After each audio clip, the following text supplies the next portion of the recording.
you sent me a bunch of articles and blog posts before about the subject, and you clearly have done a very deep dive into his character. I think my biggest problem with the Laurie presentations into films is that it never follows the book's narrative. This is something that really reflects the way people read The Little Woman. I find it very problematic. To say the least. Yeah, I know. I remember you said that basically Laurie kind of has to go through a whole growth process in the book because he's actually, well, I guess we should preface it by saying a lot of the adaptations idealize him. Yeah. Which you do say in your blog post, because he's kind of this young, pretty guy who's in love with Joe, and we're supposed to feel bad for him. But then what the adaptations leave out is how immature he really is, and actually how horrible he is sometimes. One of my blog readers, she wrote a very eye-opening review about Little Woman, how Joe and Laurie, the idea is that they feed to each other's, they actually end up harming each other's on a long run with them. And that is something that people constantly ignore.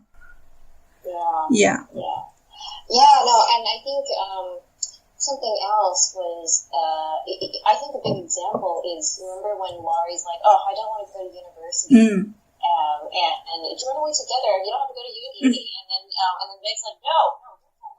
Hello, friends. It is Niina from the Little Woman podcast. Just to let you all know that the Little Woman podcast episode transcripts are now available as books. You can find them as paperbacks and ebooks. They are wonderful reading for all the fans of Louisa May Alcott. You can find all the links from the description. And now, back to the show. You need to do it. Yeah, and at that point I was like, wow, these are not good influences on each other at all. Laurie was that kind of character that he always did what he was told to do. He always is wanting to do what he's told not to do. And he has this constant inner conflict because of it. That's true. Because he kind of reminds me a lot of a bit of me in that I don't think he really appreciated a lot of the privilege that he had at the start, because he's just kind of like, oh, I don't want to do it, because he was sort of expected to fit this certain mold in society that he doesn't really, properly appreciate. And he sort of is just a party boy in college. He messes around and everything, and he doesn't really know how to be a productive member of society. He doesn't really understand what that means. And when Joe gets older, it really starts to bother her that he doesn't take responsibility of himself. She's like a little mother for him. Like, she's always taking care of him. Yeah. And it's quite sad the way Joe feels bad that he has all these privileges that she doesn't have.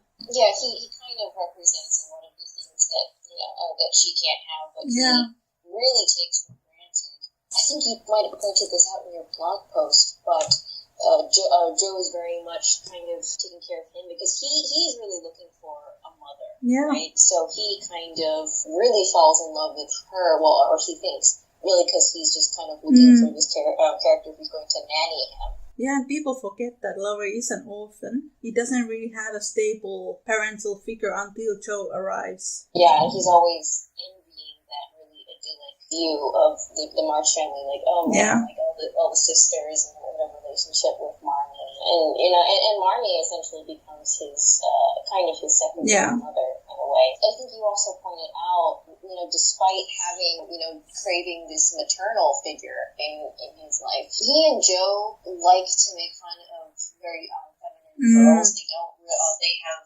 really mutually negative reinforcing views on femininity and masculinity as well. I was surprised when I reread the book, and I was like, wow, Laurie was actually, why not to swear on their channel? Go ahead.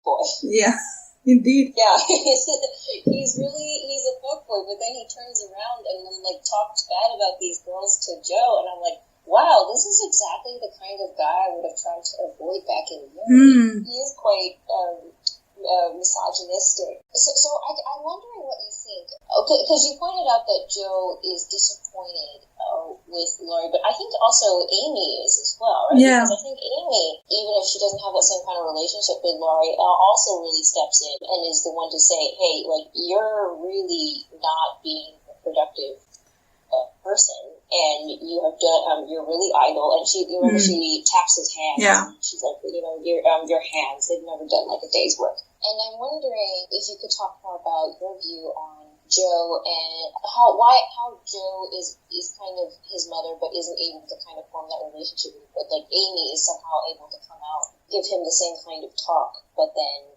also, but then isn't really his mother, is actually able to be his mother. There is a theory that Amy already had a crush on Laurie when she was 12. But when I read the book like that, it makes sense. Because there's the scene where Laurie goes to cheer her up when she's staying at Aunt March and all that. Yes. And I always like that chapter.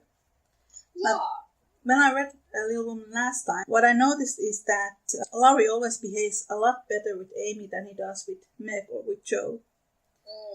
Like, with Joe or with Meg, he always has this idea that he's somehow more above them, but doesn't really happen with Amy. It's really interesting. Yeah. But do you think it's because they are both the younger siblings of Joe and Meg, and they kind of are able to reach some sort of equal footing that way? They're just very different people. There's that chapter where Laurie forges the letters in the name of John's, and then he's catfishing Meg. And then Joe is like, she wants Meg and Laurie to get together, keep Laurie in the family. She doesn't really see how harmful that is for Meg's reputation. And Laurie doesn't see any kind of harmful elements in his actions. He's just kind of making fun, but it really is a very mean joke to play on somebody. And especially one of them involves his teacher, who he really does not appreciate enough. Yeah, he really takes Mr. Brooke for granted. And I think I read in your blog, and it just really resonated with me. He is also quite toxic towards Joe, especially when he wants to be in a relationship with her. When he's saying, "Oh, I'm going to kill myself," over you. Yeah, there's lots of kind of mental blackmailing, and it's quite hard to read sometimes even.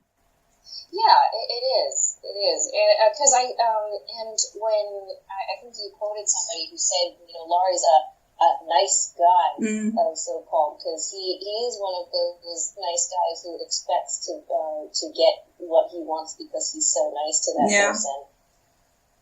Yeah, he doesn't really see Joe as an actual person in that point. He wants to marry her because he's expected to marry someone. That when there is the time period when he's in Vienna and he's trying to compose, it's like he doesn't really care who he is going to marry or who is this romantic woman that he's composing these operas for. Like, it doesn't really matter at that point because he just has this idea that this is what the man's supposed to be like. Yeah. I think he writes about how she has this phantom of a woman in his mind, and it's not really vague. He's not really thinking about like Joe's characteristics or anything like that. He just like has this sort of Goethean ideal of a woman, which we know doesn't resemble Joe at all. Like, not fit into it at all. Like Joe would. It's this kind of phantom princess who's waiting for a prince to arrive, like from an opera or ballet. It's really not Joe March. And it's really not Amy either, but when he starts to have more deeper feelings for Amy, this phantom, it starts to look more and more like Amy. It's one of those things that is never adapted in the adaptation. I'm surprised. Like, you're absolutely correct. No one gives Laurie this arc. Nobody delves into his feelings about the March girls. And even like, I think even people even cut out that kind of toxic behavior that he has. It's really weird. Very odd. Yeah, and I'm surprised now. You know how these days we're talking about, Twilight. Twilight is so toxic because, Edward is so, like, stalks Bella and is so possessive. And I'm just like, well, here's, like, this nice guy who, like, very toxic towards the person that he wants to be with, and it's no better. No. So and like it really boggles my mind that even a grown-up reader could go back to this character and be like, oh, like Laurie should have been with Joe, and I don't know if you saw, but I think they're even coming out with a book called Joe and Laurie. Yeah, I heard about it. Yeah. I'm not going to read it. It's going to make me angry. So yeah. I know better. Yeah, I don't want to read it either. If you want to write fan fiction, fine. But I can't believe people are actually publishing this stuff and trying to push this narrative about them that they should have been together. I really can't believe it. When it comes to Louisa, the whole premise of Little Woman was to write a book for girls about how to marry someone you can actually live for the rest of your life. Yeah. And she really does this very well when you think about it, because she especially crafted Fredrik's character to fit for Joe. And then he's based on men who Louisa was in love with. So as we pointed out before, we don't have a lot of Laurie, a full characterization of Laurie in the films. I'm wondering, did you expect the 29th film to do any better with his character? I read the very early interviews of Greta Gerwig who talk about the way Joe and Laurie have this relationship that is not romantic, and that gave me hope. Mm-hmm. But then I read the movie guide for the new film, and then she kind of goes back with it. I think she's like a Joe and Laurie shipper, which is why Laurie doesn't have an arc. I think they were doing okay with Amy and Laurie. Yeah. For up until the Europe part, because I think setting up their relationship is pretty good. I think I said before in my review, I didn't like how they contrived that with Amy's caning being the setup for that, because I think that's actually a very awful scene that's supposed to ignite. It's supposed to be a scene of righteous anger, and I didn't like that it was supposed to be comical. Yeah, but of course, I liked that they did some work on establishing their relationship beforehand. I'd be okay with this.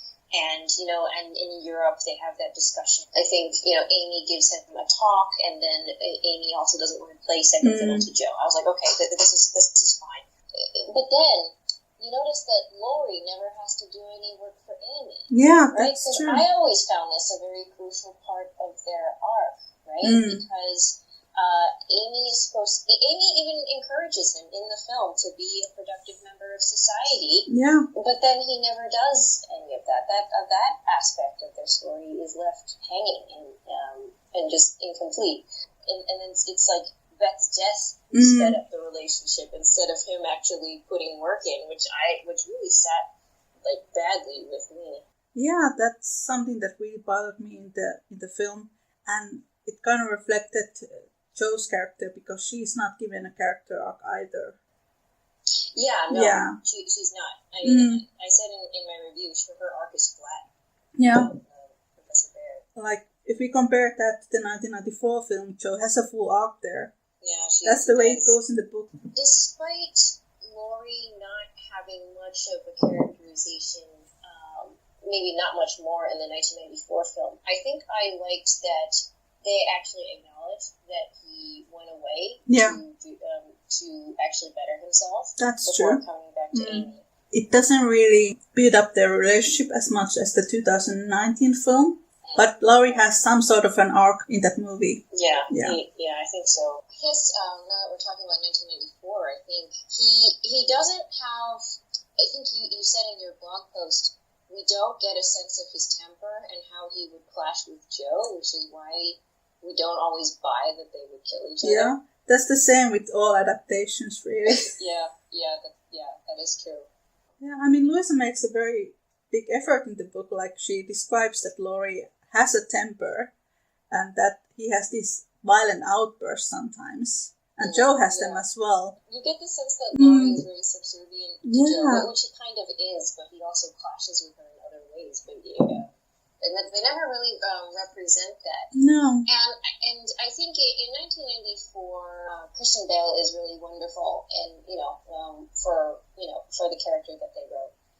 But I guess a lot of people have accused the film of making that relationship with Amy creepy, which underdeveloped maybe, but I never found it creepy, particularly. I think it's because Amy is like 12 in the first book and Laurie is 16, but it's just 4 years difference and they're not romantically together in that way. But then people also say that Joe and Frederick are creepy, but Joe is like 24 when they meet. I never saw that creepy. And it was written in the 19th century. Most marriages were marriages with age gaps, and Louis had a thing for older guys. Yeah, back then it was super common. Yeah, for most people there was an age gap in the marriages. Or in relationships in general. Yeah, because families generally wanted their daughters to marry established gentlemen, right, who already had a living. And generally it would take time for a guy to actually establish his career and stuff, and at that point he would marry somebody. So it's not shocking at all that you would have age gaps like that. If you think about some of the recent films, for example, the new Emma, in the original Jane Austen's Emma, the Knightley and Emma age difference is 19 years. In the new film, the actor is much younger looking. Yes. Yeah, they do that nowadays. Male lead is hired to be like young looking guy, even if they're actually a bit older. It's funny because in the 2019 film they did that with Professor Bear, right? Yeah. Even though they weren't gonna do like the proper arc anyway, but no. They made. But then if I think about Amy and Laurie in the 1994 film, I don't think it's creepy. But if you think about how people could actually avoid that, why can't they actually hire a 16-year-old guy to play Laurie in the first part of the book? But people complain about everything. Doesn't matter what movie you're going to cast, play Laurie. In the 2019 film, I felt like they had a bit of the issue with Florence Pugh looking older in all of her scenes, whereas Laurie just looked young in all of his scenes. Age, it's just that you could not quite buy Amy or Florence Pugh as a child, and you could never buy Timothée Chalamet as an adult. Whatever their real life age is, it just kind of doesn't work in terms of that visual contrast between them. Yeah. I mean, people have pointed out to me that Christian Bale was only 20 when he played Laurie, but he's able to transition from being a teenager into an adult. So it's sometimes, even if the real age matches, sometimes that's the thing about casting. You really need these people to pass off. You need a certain person to pass off at different ages. And it's weird because I haven't seen the 1933 film, but I noticed that both the 1949 and 1994 don't pay that much attention to Amy and Laurie's arc. In fact, I think 1949 less so. It's not even there. No. There's this scene before Laurie goes to propose Joe, and Amy's looking at Laurie like with sad expression on her face. I think that's the only scene with them together. And then there's the end when they end up together. That's their arc in that movie. Yeah. Laurie's proposal is extremely romanticized in the film, and it's really romanticized in the 1933 film and 1994 film. 2019 film did better, but then it completely erased Frederick's character, so it kind of sucks. Laurie in the 1949 film, I recall his proposal being pretty angry, and I think that was kind of the only time we could ever really buy into his character having a temper. It's the same in 1933 film. Laurie has a bit of a temper in it, but after that it's just really flat. In the next adaptations. I watched the proposal scene in the 1933 with Katharine Hepburn. I think, at least she has that sort of line like, I can't love you like you want. But I don't think Joe in 1949 is probably my least favorite. She never really handles scenes like that with much sensitivity. I don't recall her handling it with, or being very in depth about why she can't go with Laurie. My problems with the 1949 film is that they have no balls to do a lot of things. Like Amy's caning, they kind of come up right against it and then back down from it. Do you remember that? Oh, when she gets her hand beaten for having. Oh yeah. Yeah. And so they have the teacher like almost hit her hand, and then he doesn't. Oh yeah. I really like Elizabeth Taylor as Amy, But the problem with that movie is that they kind of make her the joke. And I don't like that because that's not something that the book does. So it kind of makes this Amy against Joe position again there. Because it shouldn't be there. It romanticizes Laurie the same way as it does with Mr. Bear's character. So it becomes this Laurie versus Fritz. And then Amy versus Joe. And it's just not the way the book goes. Yeah, because the book makes very clear that Amy's really perfect for Laurie and Fritz perfect for Joe. I still haven't seen an adaptation that does it the way the book does. Yeah, that's true. I think they did Professor Bear pretty well in 1949. Yeah, they actually beat up that relationship pretty well. Yeah, I appreciated. He's Italian, but I'm going to overlook that. Yeah, we should probably save this for the professor video. But yeah, no, I liked that I like it when adaptations develop that relationship. I guess some people will argue and say, oh, well, you can't really develop some of these scenes because of runtime, right? Because there's no, there isn't really, time to do these things. But I feel like there's not really an excuse sometimes when you try and leave arcs, like when you kind of have the really incomplete arcs for everybody. It's kind of like how the 2019 film tried to do sort of this Meg arc, dealing with poverty in her marriage, but then they just kind of slapped on a happy ending for that, and then they're just like, we're not going to explore it. We're not gonna have like any sort of it was left half developed. Yeah. But I think that happens a lot with Meg's character. In the beginning, I liked that they were trying to do something with her. Yeah. But, they ended up not really properly dealing with her in a way that I would like, because first of all, Emma Watson, as we've discussed, can't carry off that kind of, quiet strength that Meg has. When you bring in something like a marital issue, like a serious marital issue, I don't think you should just be like, oh, I'm just going to sell it, this silk, and that's it. You didn't make the issue go away. There was a version of the script, one of the older version, where her meltdown was included, but then it wasn't added into the movie, and I heard that it was because of Emma Watson's performance, and that James Norton had to carry out many of the scenes. It goes back to the casting, I guess. Yeah, no, I mean, I think we've discussed this before, but I think, the casting of Emma Watson was very much based on her accomplishments outside of acting, rather than very true. Her actual acting accomplishments, because she plays the same character in every film that she's in. I do admire her as an activist, but I have not been impressed with her since Harry Potter. Having recently watched the 2017 film, not film, miniseries, did you think they did any better with the Laurie arc, or no? Because I don't think he really put in much work either, but what did you think? I think he was very idealized in that version, once again. He's very melancholic character there. Laurie, the books, he can be very uplifting and very funny sometimes. Like I said, his interactions with Amy, they were able to build up that relationship a bit more. They acknowledged his, the musical side of his character, that was nice. Which is an improvement. I think they tried to get in some of his clashes with Joe when their characters kind of go head to head sometimes. I think they do a bit of that, but when he meets up with Amy, it's kind of like their relationship comes together. They come together, but we don't see Amy, getting him to put his life in order. Because I feel again that is such an important part of the story, right? That Amy is the one who can get him to be a productive person.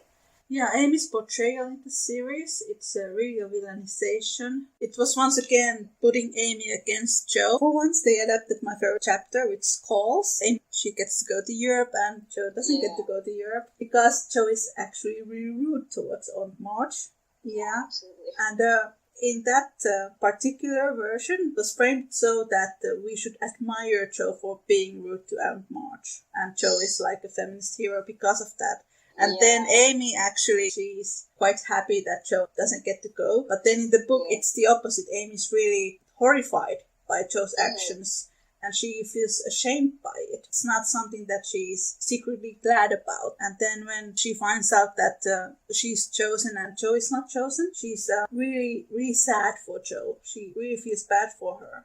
I think 2019 film had that part done much better. So with like the Joe and Amy rivalry, the problems I had with the 2017, I had similar issues with 2019 where I felt like Amy and Joe were somehow in competition over Laurie, which I don't like that dynamic. And that doesn't happen in the book because Joe never wants to be with Laurie romantically. She's very clear about it since the beginning. Yeah. The only reason she would ever consider accepting Laurie is if Laurie accepted her again and just because she was lonely. Like, that was, like, literally the only reason. I think in 2017, like, when I saw, like, oh, Joe was just like, oh, like, she's engaged to Laurie? What? Like, and I was like, no, you're not gonna... They're not supposed to be in competition over this guy. It's not...